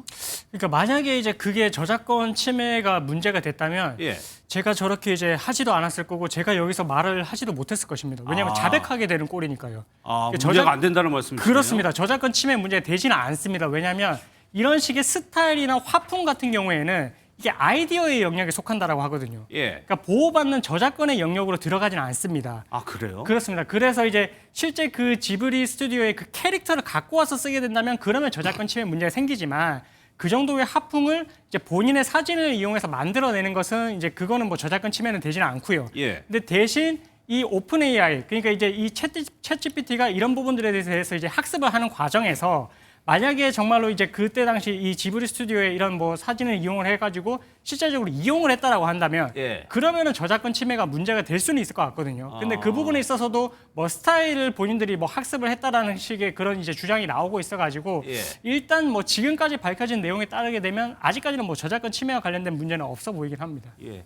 뭐 변호사님이 문제가 없다고 하니까 마지막으로 저희 3명 예. 네, 그런데 이제 또 문제가 마냥 없다고 볼 수는 또 없는 게요. 소지는 있어요? 문제 만약에 이렇게 소지는? 만들어진 걸 가지고 내가 이제 어떤 광고라는 광고주 입장에서 이거를 광고를 송출했다. 라고 한다면 그 부분도 이제 저작권의 문제가 될 여지도 있거든요. 상업적으로 이용했을 경우. 네, 그렇기 때문에 여러 가지 단계별로 좀 분석을 해볼 필요성은 있습니다. 조심은 해야 되는 거네요. 아무래도 저작권 침해가 아예 없다고 볼 수는 없기 때문에 이와 관련된 사례가 아직까지 확립되어 있지를 않아요. AI가 만들어낸 창작물에 대해서는 예. 그렇기 때문에 좀 조심해야 될 필요성도 존재한다라고 봅니다. 알겠습니다. 여기 저희 지금 3명 변환한 거 마지막으로 보고 저는 좀 별론데 변호사님은 마음에 드신다고. 저렇게 생겼으면 좋겠어요. 예, 다음 내용으로 좀 넘어가도록 할 텐데 안표 문제가요. 공연장의 안표 문제가 다시 수면으로 오르고 있는데 지드래곤이 오랜만에 복귀를 했는데 조 변호사님 왜 지적을 받고 있죠? 네, 이게 8년 만에 이제 콘서트를 한 것이었기 예. 때문에 팬들도 굉장히 오랜 시간을 기다렸었고 또 이제 굉장히 기대감도 컸을 겁니다. 그런데 이제 3월에 시작하는 공연이 오후 6시 반에 시작을 원래 하기로 예정이 되어 있었는데 예. 실제로 공연이 시작된 시간이 7시 43분입니다. 그러니까 무려 1시간이 넘게 공연이 지연된 건데요. 이제 공연을 시작하고 나서도 이제 가수의 상태라든지 여러 가지가 지금 좋지 않았다라고 합니다. 근데 여기에서 이제 관객들이 가장 불만이었던 것이 이렇게 뭐 기상 악화 때문에 지연이 됐다라고는 하지만 예. 이런 지연 부분에 대해서 그런 공연하는 측에서 제대로 된 공지가 없어서 예. 하염없이 거의 기다릴 수밖에 없었다라는 지금 불만이 나오고 있는 상황입니다. 그러면 조 변호사님 이렇게 30분 정도 지연되면 뭐 공연 취소하느냐 마느냐 이것도 결정할 수가 있을 텐데 그러면 팬들의 입장에서는 저희가 계속 법적인 문제 네. 이거 손해배상 청구할 수 있는 겁니까? 원칙적으로 이제 내 시간에 대한 손해 그리고 예. 나의 정신적인 고통에 대한 손해가 발생했다라고 볼 수 있기 때문에 법적으로는 이제 손해배상 청구를 할 수 있을 텐데 과거 우리나라에서 이렇게 공연이 지연됐다라고 해서 예. 아직까지 실제로 손해배상 청구 소송이 이루어진 사례는 아. 없고요. 다만 미국에서는 이제 가수 마돈나 씨의 공연이 2시간 이상 지연이 된 사례가 있었습니다. 예. 그때 이제 관객 2명이 이 마돈나 측에 대해서 공연 지연에 대한 손해배상 청구를 한 사례가 있었고요. 뭐 과거에도 또 그 합의로 마무리된 사건들은 이제 해외에는 있다고 합니다.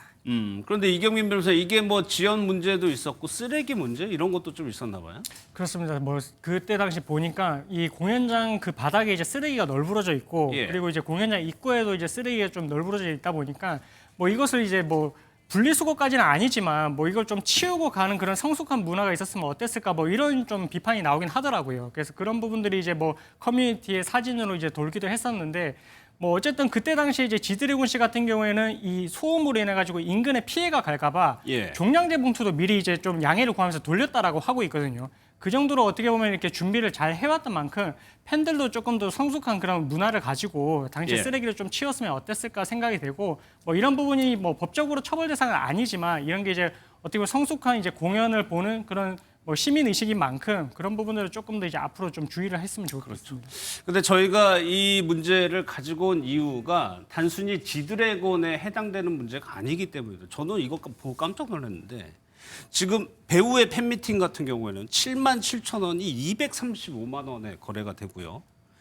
임명웅 씨 같은 콘서트도 18만 원이 80만 원에 거래가 됩니다. 나훈아 씨 콘서트도 거의 3배, 4배. 글쎄, 이렇게 만연해 있나요, 안표가? 네, 그렇다고 합니다. 요즘 이제 표를 구하는 것이 정말 어려워졌다라고 하는데 인기 있는 가수라든지 연예인 같은 표를 구하기 위해서는 이제 내가 직접 뭐 손으로 뭐 클릭을 해서는 거의 구할 수가 없다라고 하고요. 예. 업체뿐만 아니라 개인들도 이제 자동으로 표를 선점하게 하는 이 매크로 방법을 맞아요. 이용하기 때문에 예. 실제로 그냥 일반인 뭐 저 같은 평범한 사람, 컴퓨터를 잘 못하는 사람 입장에서는 표를 정상적으로 구입하기가 굉장히 어렵다라고 합니다.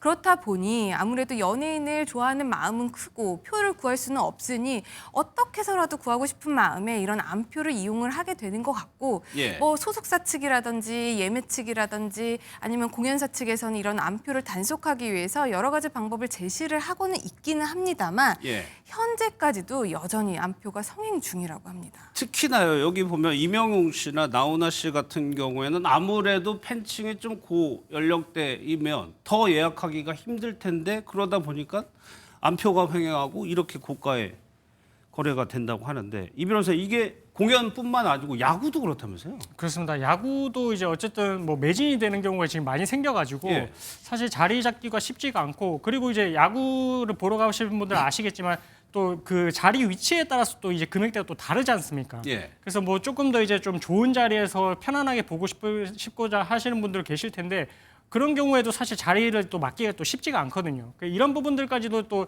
뭐 2배에서 뭐 많게는 10배까지 이제 금액이 뛰다 보니까 좀 이런 부분들이 계속해서 이제 좀 문제로 지적되고 있고 그런 부분을 처벌할 수 있는 그런 법 조항이 어떻게 보면 좀 뭐 매크로를 이용하는 부분에 좀 한정이 되어 있긴 하거든요.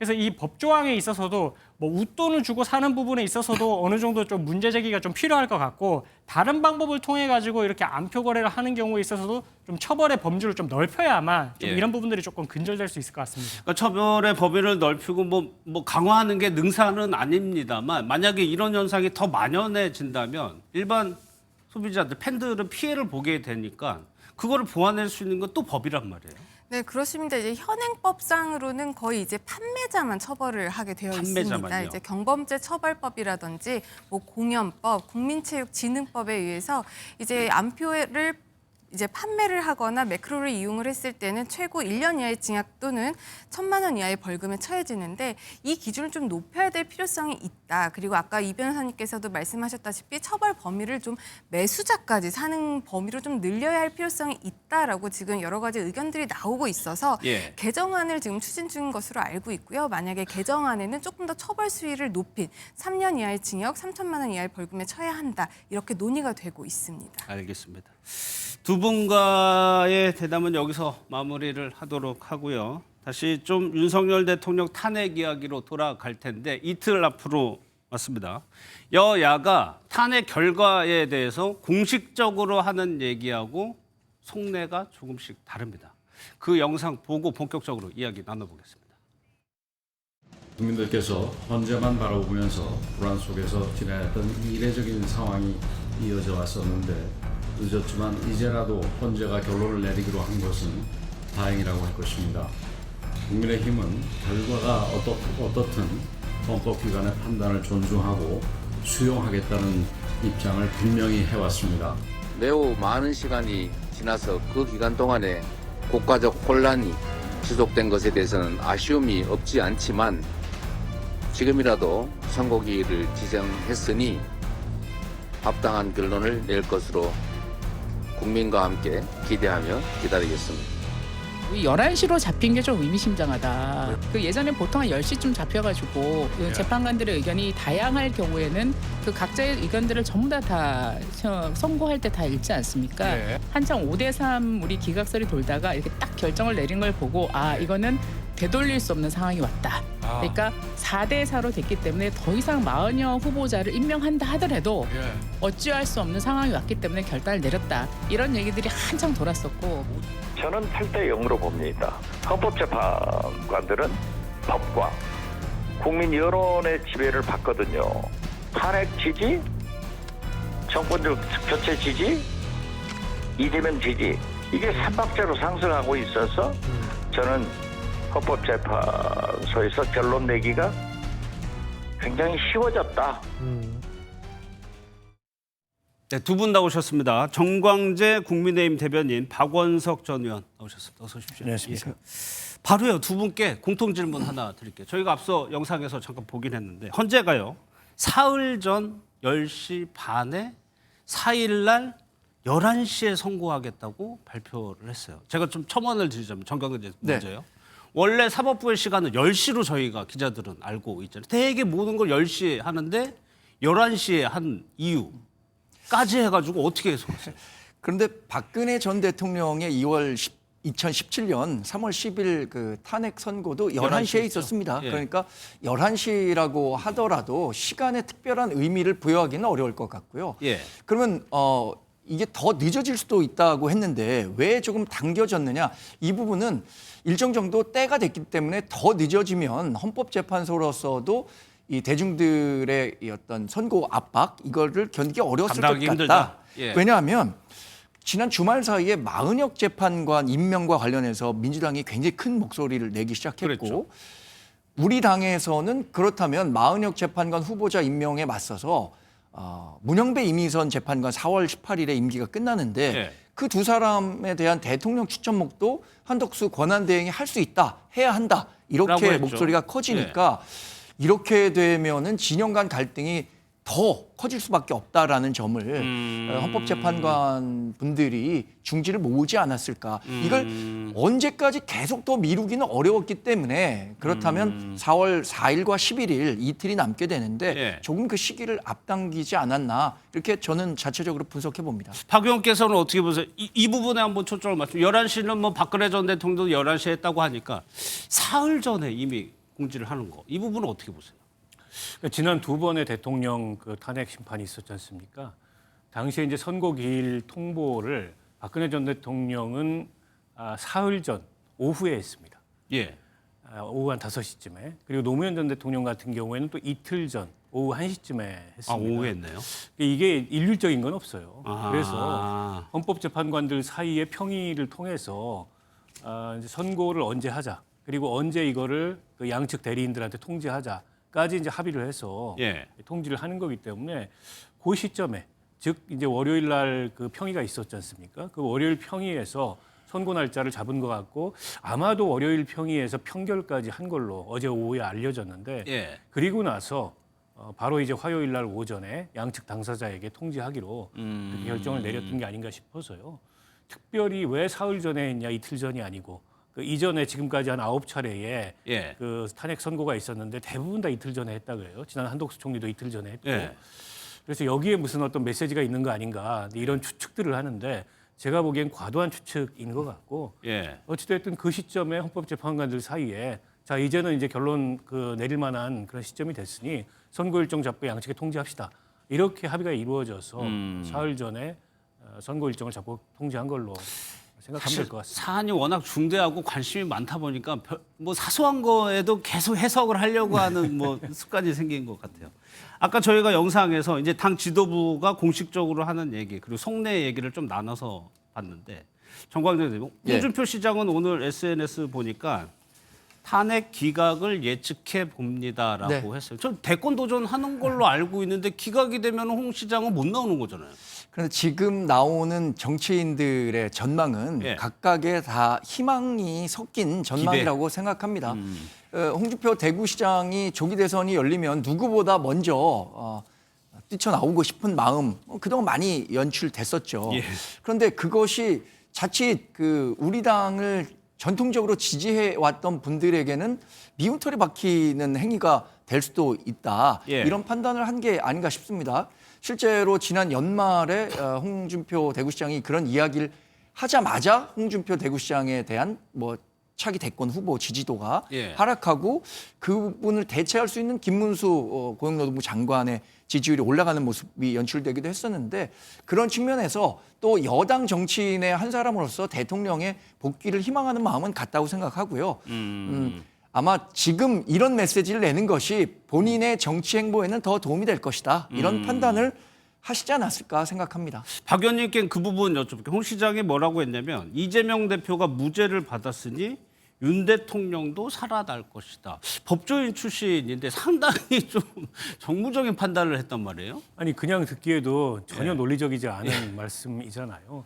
그러니까 이재명 대표의 사건하고 윤 대통령 탄핵 심판하고 전혀 별개의 문제고, 또 이재명 대표가 받고 있는 혐의는 개인적으로 어쨌든 선거법을 위반했다라는 혐의인 거고, 윤석열 대통령이 지금 저렇게 탄핵 소추가 된 이유는, 그리고 내란죄로 인해서 기소가 된 이유는 대통령이 어쨌든 헌법 법률에 맞지 않는 비상계엄을 선포하고 또 국민들을 상대로 기본권을 침해하려고 하고 내란을 일으켰다. 이 혐의로 인해서 지금 탄핵소추도 또 형사사건도 진행이 되는 거 아니겠습니까?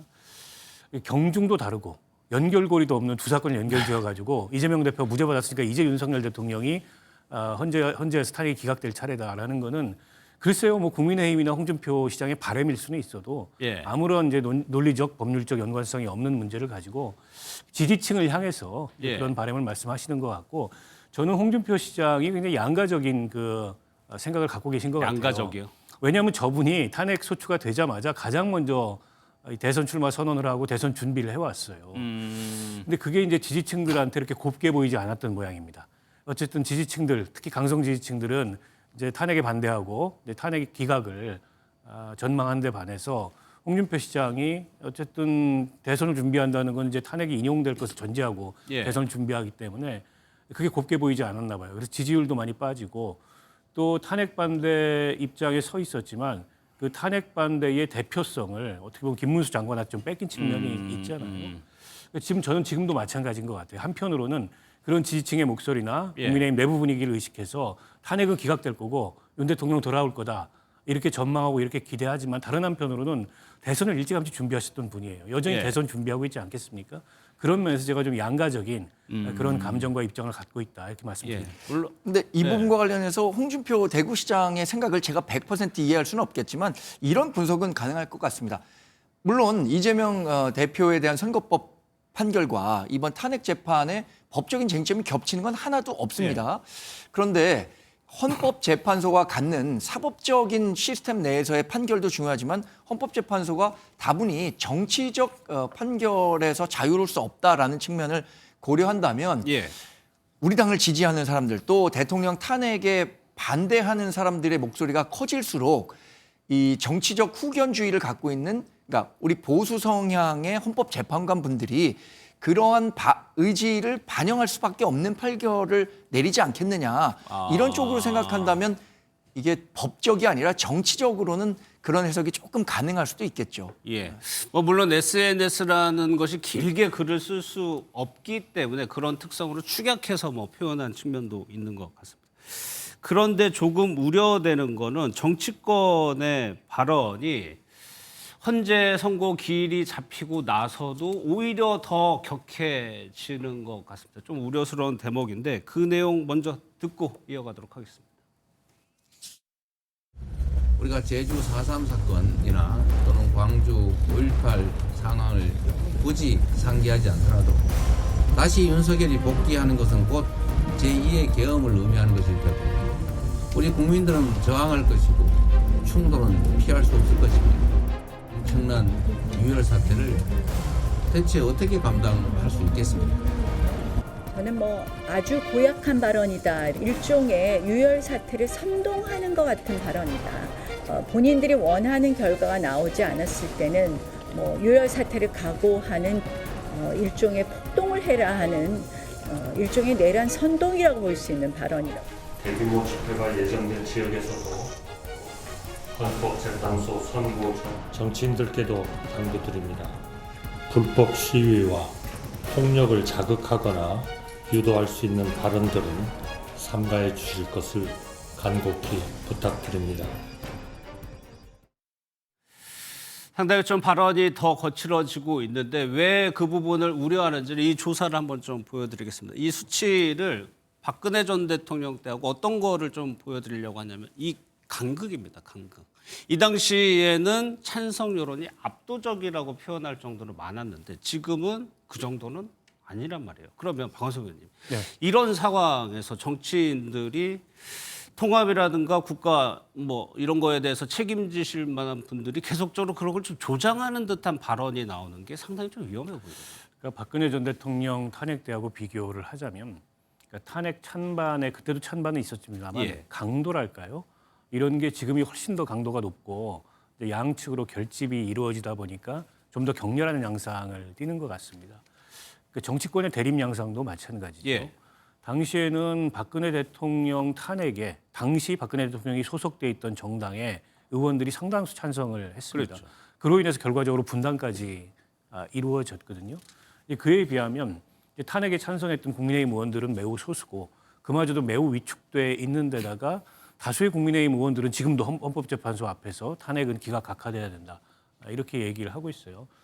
이제 지난 이 박근혜 대통령 탄핵과 비교했을 때 많이 달라진 양상이고 그렇다 보니까 정치인들의 메시지 발언의 수위 이런 것도 좀 강해지는 측면이 있는데 어찌됐건 헌법재판소가 결정을 내리게 되면 또 지금 이렇게 갈라진 이제 국민의 여론이나 국론을 통합하기 위해서 노력을 해야 되는 게 양당뿐만 아니라 정치권 모두의 공통된 과제이거든요. 그런 점을 저는 특히 이제 정치 지도자들이 의식하면서 이제는 좀 이런 분열보다는 통합을 의식한 그런 발언과 메시지 노력을 해야 될 때다라고 생각을 하고요. 다만 아직 결정이 안 났기 때문에 결정이 나기 전까지는 최대한의 수위로 또 이제 지지층들이 이걸 지켜보고 있다고 생각을 하니까 요즘에 그 지지층들의 시선을 무시하지 못하잖아요. 그런 측면이 있는 것 같아요. 그러나 결정은 어째서 4월 4일 날 오전 11시에 납니다. 11시에 나고 나면 그걸 받아들이지 않을 방법이 없어요. 이게 단심입니다. 법률적으로는 불복의 수단이 없어요. 그리고 여론도 초기에는 양쪽으로 갈라지긴 할 텐데 그러나 이게 현실이 되고 조기 대선이 현실이 된다면 다음 단계를 향해서 나아갈 수밖에 없는 게 또 이 제도 정치에 참여하고 있는 사람들의 말하자면 이제 운명이고 역할이거든요. 그런 점을 좀 염두에 둬야 된다 이렇게 생각합니다. 정 대변인께서는 뭐 그런 기대와 당위가 있는 건 선거가 딱 나면 그다음부터는 다시 좀 하나로 될 수 있는 정치인들이 그런 목소리를 낼까요? 당연히 그래야 하는데 사실 정치의 영역은 가장 집중해야 할 것은 갈등을 잘 조정하는 겁니다. 그런데 지금은 갈등을 조장하는 방식으로 본인들을 지지하는 사람들만 보고 하는 정치가 너무 광범위하게 이루어지다 보니까 정치 본연의 역할이 굉장히 축소됐다는 측면에서 뭐 현실 정치인의 한 사람으로서 대단히 반성할 부분이라고 생각합니다.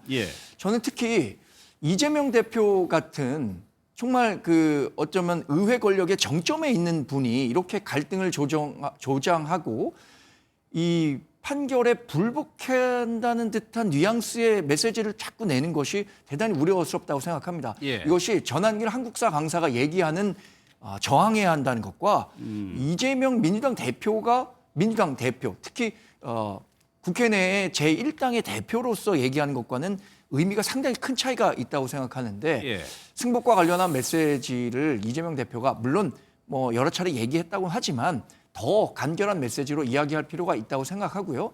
우리 당도 이미 여러 차례 승복과 관련한 메시지를 냈고 정말로 우리 87 헌법체제 내에서는 헌법재판소를 넘어선 더 이상의 갈등 중재자가 존재하지 않거든요. 그러면 헌재 판결에 무조건 승복하려는 성숙된 시민의식이 반드시 필요하다고 생각합니다. 관련해서요. 이재명 대표에게 이 부분을 기자들이 좀 물어봤고 대답을 한 게 있다고 합니다. 그 영상을 좀 보겠습니다. 패널회의에서 헌재 결정에 당연히 승복한다고 하셨거든요. 이 입장 여전히 변함없다고 보면 될까요? 승복은 윤석열이 하는 겁니다. 짧습니다. 박 의원님, 글쎄요. 뭐 이재명 대표도 그렇고 윤석열 대통령도 그래야 되는 거겠죠? 이게 헌법재판소의 탄핵 심판이라는 게 일종의 징계 재판입니다. 잘못한 사람이 있기 때문에 이제 징계 재판이 열린 거고 그 징계 재판의 결과가 나오면 그에 대해서 승복해야 될 사람은 잘못한 사람입니다.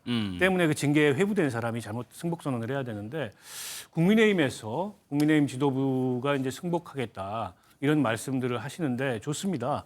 이게 이제 단심제고 법률적으로 불복의 방법이 없다고 제가 말씀을 드렸고 그거는 뭐 민주당이고 국민의힘이건 예외가 아닙니다. 그러나 정작 이 재판에 승복해야 될 당사자는 입을 다물고 있어요. 그리고 결론이 나기 전까지 승복 여부에 관해서 말하지 않겠다. 이렇게 대리인단을 통해서 얘기하고 있거든요. 그 얘기는 다시 말하면 본인이 원하지 않는 결과가 나왔을 때 승복하지 않을 수 있다는 점을 시사하는 거거든요. 그래서 대한민국의 헌법재판소의 그 탄핵 심판 결과에 대해서 가장 먼저 승복을 얘기해야 될 사람은 윤석열 대통령이다. 이 얘기를 이재명 대표가 저는 강조한 거라고 보고 지금 국민의힘에서는 이제 민주당 그 지도부나 민주당 의원들을 향해서 왜 공식적이고 공개적으로 승복 선언을 하지 않느냐. 아니 윤석열 대통령이 이 징계 재판의 당사자가 승복 얘기를 하지 않는데 왜 피해를 입은 국민들이 승복을 먼저 얘기해야 되느냐라는 상식적인 반론을 저는 하고 있다고 생각합니다. 알겠습니다. 오늘 한덕수 대행도 좀 헌재를 자극하는 발언을 정치인들이 좀 자제해달라고 얘기를 했죠. 다음 거는 아예 기각이 됐을 때, 인용이 됐을 때 앞으로 우리 전국이 어떻게 흘러갈지를 한번 각각을 나눠가지고 한번 예상을 해보고 싶은데 정광재 대변인께서 먼저 본인의 생각 말고 만약에 기각이 됐다라고 하면 윤석열 대통령은 직무에 바로 복귀를 하게 된단 맞습니다. 말이에요. 그럼 그 이후에 펼쳐질 상황은 어떤 것들이 좀 있을까요? 기각으로 대통령이 즉시 직무에 복귀하게 되면요. 본인이 최후 변론에서 얘기했던 일들을 약속을 충실히 이행해야 한다고 생각합니다. 개헌이요? 본인이 어떤 얘기를 했냐면 정치 개혁과 개헌을 통해서 87 체제를 더 완성도 높게 마련해 나가겠다. 이렇게 얘기를 했습니다. 그리고 본인의 임기를 포함한 개헌을 얘기했거든요. 그렇다면 우리가 흔히 사람들 비판할 때 이런 얘기 하잖아요. 화장실 갈 때와 나올 때 다르다. 나올 때 달라지면 안 되는 거거든요. 저는 기각이 되면 윤석열 대통령이 약속했었던 것. 이거 일종의 최후 변론에서 대국민 약속을 한 셈인데 자신의 임기를 포함한 개헌을 충실히 야당과 협의해서 그 시기가 언제가 될지는 모르겠지만 아무리 늦어도 뭐 많은 사람들은 내년도에 있을 지방선거까지는 개헌이 이루어져야 한다라고 얘기를 하니까 예. 여당과 야당 또 대통령이 직무에 복귀한 이후에 충실하게 개헌 논의를 해서 보다 나은 헌법 시스템을 만들고 정치를 개혁하는데 자신의 마지막 소임을 다해야 한다 이렇게 기대하고 있습니다. 그럼 박 의원께서 보시기에 만약에 이제 기각이나 각하가 돼서 복귀를 했을 때 윤석열 대통령의 행보가요 적극적인 행보를 보일까요? 아니면은 약간 좀 소극적인 행보, 임기 단축도 있고 하니까 그렇게 될까요? 뭐 기각 각하를 별로 예상하고 싶지 않은데요. 우리 정광재 대변인은 그 헌법재판소 최우진 뉴스에서 약속한 사항을 이행하지 않겠냐 이렇게 전망하셨는데 윤석열 대통령이 말 따라 행동 따르고 한두 번이 아니었습니다. 때문에 그런 말을 했다 그래서 그걸 반드시 지키리라 이렇게 기대하기가 좀 어렵고요. 개헌은 고사하고 계엄이나 다시 안 했으면 좋겠다라는 생각인데요. 저는 복귀한다면은 가장 우선적으로 개각을 할 가능성이 높다고 봅니다. 국무위원들 중에 이 헌재 탄핵 심판 과정에서 본인 편을 들지 않았던 그렇죠. 한덕수 총리부터 포함해서 인사권이 있지 않습니까? 당연히 저는 전면 개각에 나설 거라고 보고 그다음에 당도 좀 손봐야 되겠죠. 어쨌든 당도 본인을 온몸으로 나서서 막지 않은 의원들도 상당수 있고 그게 이렇게 마땅치 않다. 권성동 원내대표하고 권영세 비대위원장이 접견 갔을 때 뭐 개인적으로 자격으로 오신 거냐 이렇게 물어봤다는 후문도 있지 않습니까? 그 얘기는 이제 뭔가 이게 석연이 마땅치 않은 그런 감정을 당을 향해서 갖고 있다는 그런 이제 감정 일단을 보여준 건데 그걸 풀겠죠. 윤석열 대통령 스타일은 그런 것부터 제가 보기엔 할 가능성이 높고 국회에 군대를 보내서 국회의 기능을 정지시키고 또 야당 정치인들을 체포하려고 하고 국민의 기본권을 파괴하려고 했던 대통령이 설사 이 탄핵이 기각 각하돼 돌아온다고 하더라도 정상적인 국정을 상대로 야당 입장에서 윤 대통령과 함께 국정을 논하기 저는 어렵다고 봅니다. 때문에 윤 대통령 국정 운영 거의 불가능하다고 보고요. 국민적 저항에 직면하게 될 거다 이렇게 예상합니다.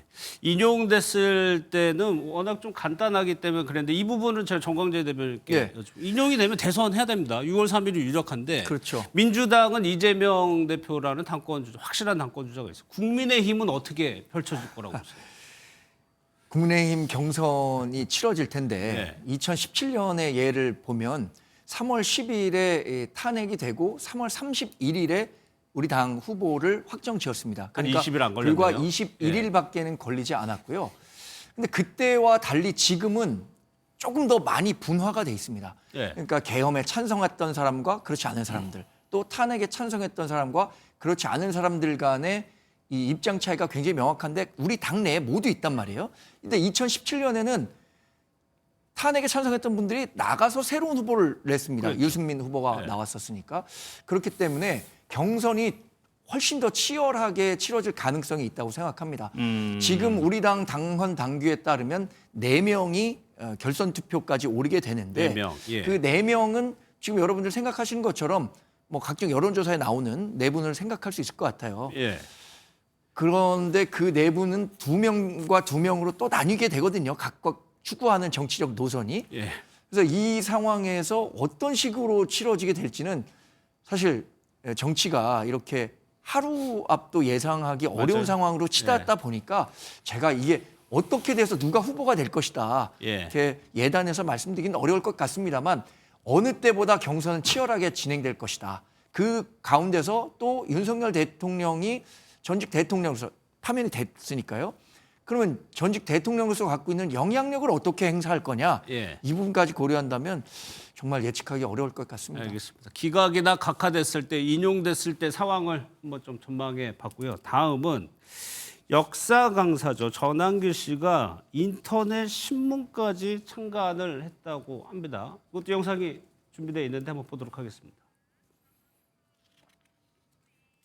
민주당의 수많은 탄핵으로 인해서 국정 마비가 되고 행정부가 마비가 되고 또 이틀막 카카오톡 금리라든가 이런 민주화를 말살하는 이런 일들도 있었고 뿐만 아니라 그것을 또 덩달아서 부추긴 게 언론 아닙니까? 가짜뉴스, 정치 편향된 보도들로 인해서 국민들 혼란스러워졌고 무엇이 내가 가장 잘하고 가장 2030들의 도움이 될까를 고민한 끝에 저는 언론을 하기로 결정했습니다. 그래서 전한길 뉴스 언론사를 등록했습니다. 바로 이게 언론사 등록증이고 사업자 등록증이고 그리고 통신 판매증까지 이렇게 해서 언론사를 새로 만들었습니다. 정직한 보도를 통해서 좌파 언론에 맞서고 우파 언론의 강력한 기준이 되고 더 나아가서는 결국은 국민 통합입니다. 이 부분도 저희가 공통 질문으로 좀 질문을 드릴게요. 정광훈 목사도 가족이 했다고 그러고요. 뭐 전한길 강사, 박 의원님, 왜 인터넷 신문을 창간하려고 하는 걸까요? 일단 쉽지 않습니까? 저게 허가제가 만들기가 아니고 쉽죠. 등록제거든요. 예. 진입 장벽이 거의 없다시피 하고 또 저런 인터넷 언론에 대해서 규제도 별로 없습니다. 물론 인터넷 언론의 일종의 이제 뭐 가짜 뉴스라든지 허위 보도라든지 이런 걸로 인해서 각종 송사 이런 것들이 넘쳐나고 그게 이제 우리 여론 지형에 끼치는 부정적 영향도 굉장히 크기 때문에 그에 대해서 적절한 규제의 틀이 필요하다. 이제 이런 의견들이 있는데 또 그게 언론의 자유, 표현의 자유를 중시하는 이제 그런 가치하고 맞부딪히면서 적절한 지금 규제가 이루어지지 않고 있는 건 맞거든요. 이제 그런데다가 유튜브 또 인터넷 언론을 통해서 이른바 이제 이런 뭐 약간 극우적인 그런 담론이 유포되고 그걸 통해서 이제 세력화되는 그런 경로를 전한길 씨도 봤기 때문에 정말 본인도 이제 본인의 영향력이나 이런 걸 확산하기 위한 하나의 경로로 유튜브와 더불어서 인터넷 매체, 1인 매체라 그러더라고요. 이거를 이제 창간한 게 아닌가 싶은데요. 문제는 전한길 씨가 얘기하는 것처럼 그게 이제 가치 중심적으로 국민 통합에 기여하는 건전한 여론 조성의 매개가 되는 게 아니고 온갖 사실은 허위 조작 정보의 본산지가 돼서 우리 공론장을 또 탁하게 만드는 이제 그런 어떤 기능을 하게 될 것이라는 점이 우려스럽고 전한길 씨가 지금도 그 광장에 나와서 하는 얘기 또 얼마 전에 국회에 나와서 뭐 국회의원들까지 포함한 분들을 상대로 강연했던 내용을 보면 상당수가 사실에 기초하지 않은 잘못된 왜곡된 혹은 허위에 기반한 그런 정보들이 많거든요. 문제는 공론장에서 그걸 적절히 걸러낼 장치가 없다는 게 이제 문제겠죠. 그런 걸 이제 무매개적으로 무비판적으로 받아들이면서 말하자면 이제 우리 공론장이 오염되는 그런 악순환이 계속 되고 있는데 글쎄요, 저는 뭐 언론의 자유, 표현의 자유라는 거 굉장히 중요한 가치이긴 합니다만 명백한 허위 조작 정보에 대해서는 어떤 식으로든지 좀 대응이 필요하지 않을까 싶습니다. 정광재 대변인께서 보시기에도 이게 그만큼의 효과가 있기 때문에 만든다고 보세요? 실제로 그렇습니까? 우리나라의 이제 전통 매체들을 보면 오랜 역사를 가진 매체들은 정말 우국 충정형 지사들이 만든 매체들이 많습니다. 지금까지 명맥을 유지하고 있는 유력 언론사들이 그렇죠.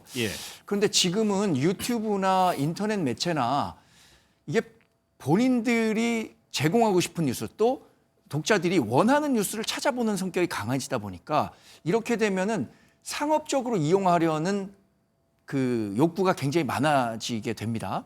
실제로 유튜브나 뭐 인터넷 매체들이 대단히 상업적으로 운영되고 있다는 것은 부인하기 어려울 것 같습니다. 그런데 가장 중요한 것은 그럼 그 뉴스를 찾아보는 수요자들의 충분한 미디어 리터러시가 있어야 된다고 생각하거든요. 결국에서는 뉴스를 뉴스답게 만드는 뉴스를 봐야 되는데 본인들의 원하는 뉴스만을 보게 되면 그게 정치의 양 극단화를 가속시키는 원인이라고 봅니다. 저는 뭐 전한길 씨나 뭐 전광훈 목사가 쉽게 만들 수 있으니까 이런 뉴스 만들 수 있다고 생각합니다. 그러나 이 뉴스가 얼마나 충실한 국민의 알 권리와 가치를 실현하는 매체인가에 대해서 우리 국민과 유권자 여러분들이 스스로 잘 판단해서 대응할 필요가 있다고 생각합니다. 박 의원님께 그거 좀 마지막으로 여쭤볼게요. 재보궐선거 오늘 실시되는데 이 민심의 여론의 향방을 보기 위해서는 어느 지역을 좀 유심히 보면 되겠습니까? 저는 세 군데 정도를 좀 유심히 보고 있는데요. 하나는 부산교육감 선거입니다. 그러니까 부산은 어쨌든 지난 총선에 국민의힘이 굉장히 이제 큰 패배를 함에도 불구하고 이제 국민의힘이 압도적으로 승리했던 지역입니다. 그런데 이제 이 탄핵과 내란 와중에 부산 교육감 선거 물론 비정당 선거이긴 합니다. 정당의 후보가 아니지만은 또 그런 여론이 영향을 미치거든요. 어떤 결과를 날지 특히나 2번 교육감을 지냈던 진보 후보하고 검사 출신의 보수 후보 그리고 또 다른 보수 후보 이렇게 3파전이 진행이 되고 있거든요. 그런가요? 그래서 최종적으로 어떤 결과가 나올지 좀 주목이 되는 데고요. 또 한 군데가 이제 거제시장입니다. 거제시장이요? 거제는 경남이긴 하지만은 거기가 이제 산업 밀집 지역이고 노동자 밀집 지역이어서 과거에도 야당 그 시장이 당선됐던 적이 있거든요. 최근에 여론조사 흐름은 민주당 시장 후보가 압도하는 흐름이었습니다. 최종 결과도 그렇게 나타날지 그것도 하나 주목이 되고요. 예. 또 하나는 이제 구로구청장인데 여기 이제 국민의힘 그 구청장이 사퇴해가지고 국민의힘 후보를 안 냈습니다만 자유통일당에서 후보를 냈습니다. 예. 그래서 윤상현 의원이 가서 자유통일당 후보 지지 유세도 하는 그런 장면도 있었는데요. 예. 과연 자유통일당 후보가 얼마나 득표를 할까? 그걸 보면 지금 국민의힘의 이 강성 지지층과 자유통일당 지지층에 별로 구분이 안 됩니다. 어떻게 보면 자유통일당에 의해서 국민의힘이 포획되고 있는데 예. 결과적으로 그렇게 나타날지 알겠습니다. 그것도 좀 주목되는 바입니다. 예.